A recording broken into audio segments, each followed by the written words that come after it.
Terima kasih Anda masih di Liputan 6 SCTV Jawa Timur. Saudara, dua pencuri mobil pikap antar kota dibekuk Satreskrim Polrestabes Surabaya. Seorang di antaranya ditembak kakinya oleh polisi. Dari tangan dua pelaku, polisi menyita satu mobil pikap curian. Pencurian mobil pikap terjadi di Jalan Raya Tubanan Lama, Kecamatan Tande, Surabaya yang terekam kamera CCTV. Kedua pelaku berbagi tugas, seorang menjadi eksekutor dan seorang lainnya yang mengendarai motor mengawasi keadaan. Berdasarkan rekaman itu, polisi membekuk kedua pelaku, masing-masing berinisial SM 32 tahun serta AR 34 tahun. Keduanya warga Surabaya, dibekuk di rumahnya masing-masing.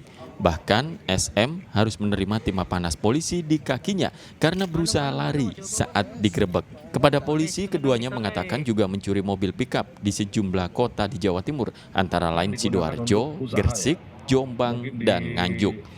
Biasanya para pelaku masuk rumah korban dengan mencokel jendela untuk mengambil kunci mobil, lalu membawa kabur pikap yang terparkir di luar rumah. Yaitu dia melakukan pencongkel jendela yang ada di tempat TKP, kemudian setelah menemukan kunci mobil pickup itu diambil dan dia keluar dengan membawa mobil pickup itu. Dari tangan pelaku, polisi menyita barang bukti sebuah mobil pickup dan sepeda motor. Keduanya dijerat pasal 363 KUHP tentang pencurian dengan pemberatan dengan ancaman hukuman 7 tahun penjara. Selamat Riyadi melaporkan dari Surabaya. Saudara, demam berdarah denggi atau DBD di Kabupaten Madiun meningkat. Dinas Kesehatan Kabupaten setempat gencar melakukan pengasapan di perkampungan dan sekolah. Fogging atau pengasapan ini dilakukan di dua lokasi endemik, yaitu di Desa Bangun Sari, Kecamatan Dolopo, dan di Desa Sukolilo, Kecamatan Jiwan, Kabupaten Madiun. Seluruh perkampungan dan rumah, serta tempat ibadah hingga sekolah tidak luput dari pengasapan guna mencegah penyebaran nyamuk demam berdarah. Di Desa Bangun Sari ada dua anak positif DBD. Setelah beberapa hari dirawat di RSUD Dolopo, kini mereka sudah diperbolehkan pulang. Panas nih ya, dalam bulan-bulan ini depan juga panas, RT belakang juga ada. Cuma yang ini karena kasus anak saya memang panasnya udah nggak bisa di rumah, akhirnya baru terdiagnosis DB, kita langsung inisiatif lapor di Dendinkes. Ternyata pihak rumah sakit tadi juga akan melaporkan. Kalau yang terjadi sampai saat ini baru anak saya. Satu. Ini baru langsung kita inisiatif mau laporkan biar nggak ada lagi, karena lingkungannya tuh anak kecil banyak, yang serumah ada kakaknya juga masih kecil. Jadi untuk memutus mata rantai. Ketika masyarakat sudah melakukan PSN, jadi jentiknya sudah dihabiskan oleh masyarakat, baru kita putus nyamuk dewasanya dengan fogging. Dengan begitu diharapkan penyebaran nyamuk demam berdarah bisa dicegah. Di Bangun Sari itu ada dua kasus dalam satu RT langsung. Dia dirawat inap di Rumah Sakit Dolopo. Dia didiagnosa terakhir adalah DBD.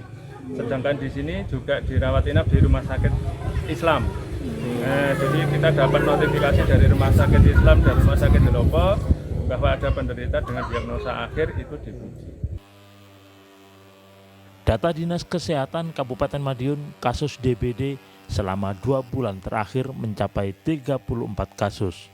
Untuk mencegah demam berdarah, masyarakat diminta hidup sehat, seperti memberantas sarang nyamuk dengan rutin menguras, membersihkan penampungan air, menutup tempat-tempat penampungan air, dan mendaur ulang barang bekas yang berpotensi menjadi tempat perkembangbiakan nyamuk. Dirgo Suyono melaporkan dari Madiun.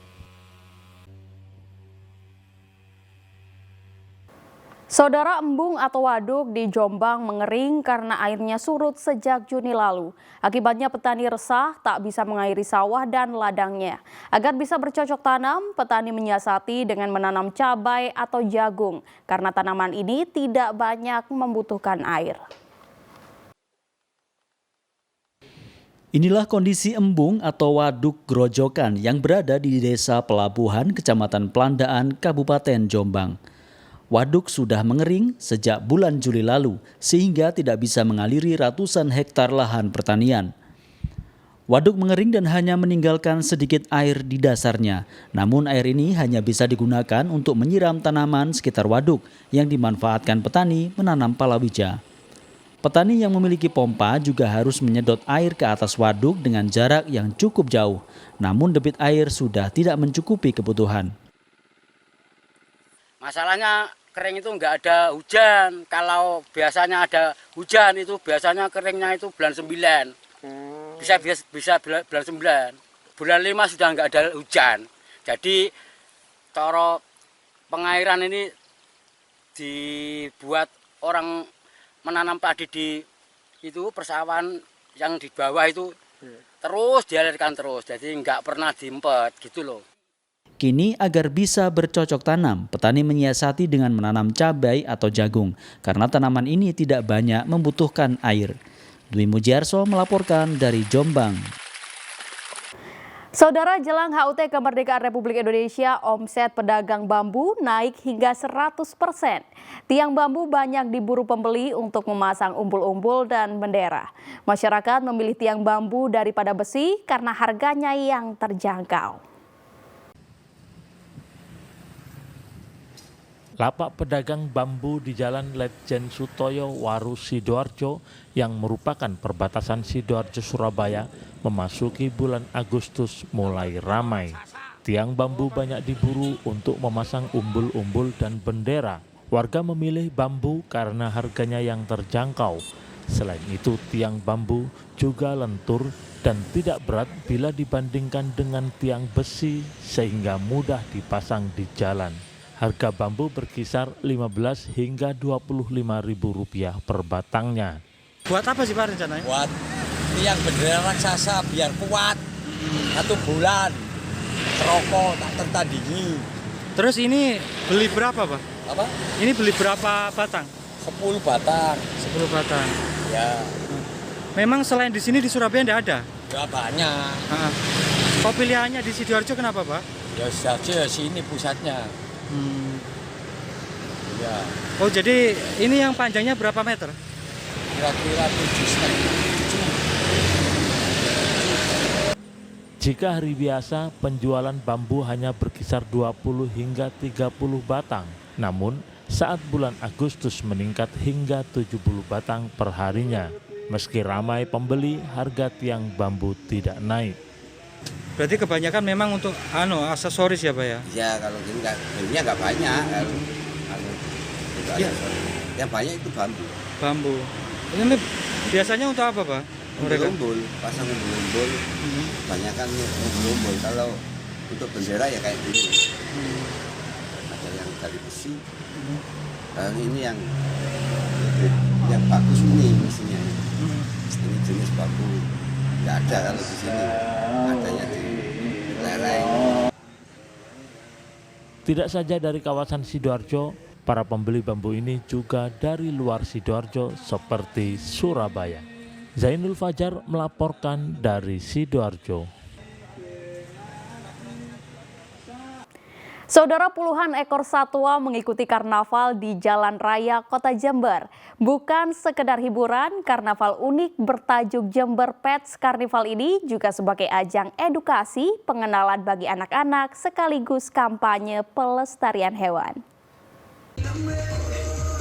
Bukannya merumput di sawah, 4 ekor kambing jenis merino ini justru berkeliaran di atas aspal jalanan kota Jember.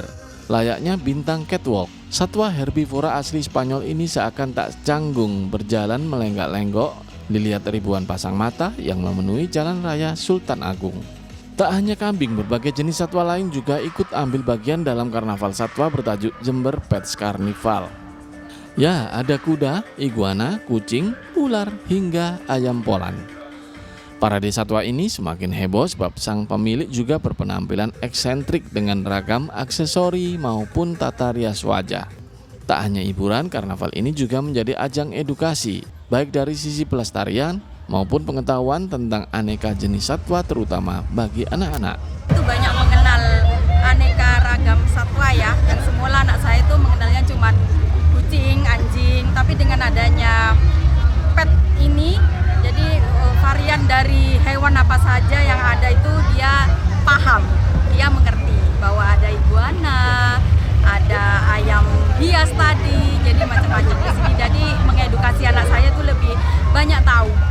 Jember Pets Carnival sendiri merupakan bagian dari pertunjukan kostum jalanan Jember Fashion Carnival atau JFC yang puncaknya akan diikuti oleh ratusan peraga busana dari berbagai kota di Indonesia. Tommy Iskandar melaporkan dari Jember. Pagelaran apik tarian kolosal Bedoyo Putri Mojo Sakti di Mojokerto. Simak selengkapnya usai jeda pariwara berikut ini.